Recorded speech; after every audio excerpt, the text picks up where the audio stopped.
Hey guys, Kevin from Dirt Town here. So today I'll be teaching you guys how to slow wheelie in 4 steps. So let's get started guys. The first drill to wheeling will be a suspension compression drill. So this drill will teach you how to completely utilize the suspension. So when you do a wheelie, it combines all the controls together: suspension, clutch, and throttle. So the first drill will master the suspension. NANI? So the first drill I'd like you to do is to compress the bike suspension and basically lift the bike up, basically wheeling with the engine off. So some key points: keep the bike in first gear so it doesn't roll back and forward. Always cover the rear brake. And when you compress down and come up, you have to really feel the timing and yank it. If you go crazy like this,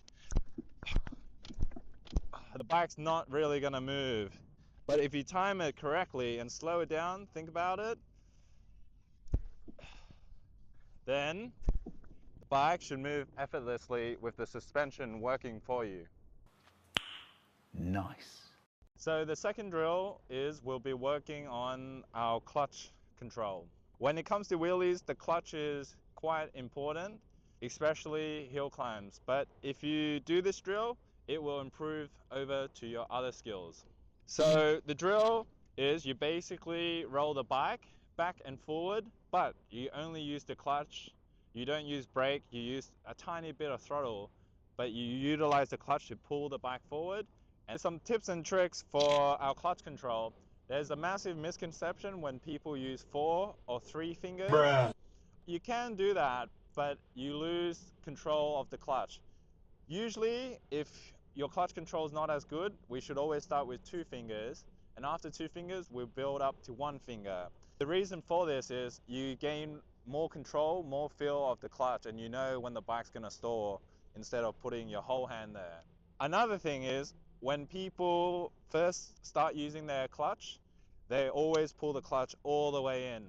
When you pull it all the way in, your timing messes up, especially for wheelies and hill climbs. It transfers over to a lot of skills.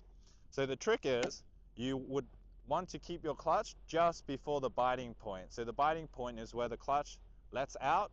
So you want to keep it just before that, and when you let it out, you want to feather it in between.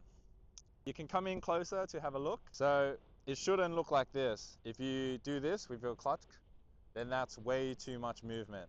You have to find the biting point and keep it in the middle and feather like this. So the last drill is you'll be combining drill number 1 and drill number 2 together, and then you'll be able to wheelie. Easier said than done. So when it comes to wheeling, it's all about the timing. If you have the precise timing and precise control, then the wheelie would just come up very easily. You don't need much throttle, much gas. So the timing with the drill number 1, drill number 2, it should be when you're compressing down, and when you're coming up, that's when you should be letting out the clutch. But in your mind, you say you're going to do that, but your brain lags just a little bit. So just a mental note, when you do it, just let out your clutch a bit earlier. So another tip with the wheelie, always remember to cover the rear brake, because the rear brake is what saves you. You see guys wheeling, and when they're scared, they're about to 12 o'clock, they put their feet down, try to save it, and usually they just loop it out. So when you cover the rear brake, as soon as you're scared, as soon as you feel in doubt, slam on the rear brake, and that will just bring your front wheel down, and that's how you wheelie and wheelie safer. For the last drill, for people who have mastered the clutch control, the suspension, and the throttle control. So for the last drill, it's just beating the fear.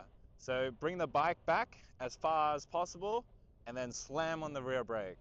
Bike back as far as possible, slam on the rear brake. What this does is train your mind to every time you think you're gonna fail scared, you slam on the rear brake, and that will save you 100% of the time.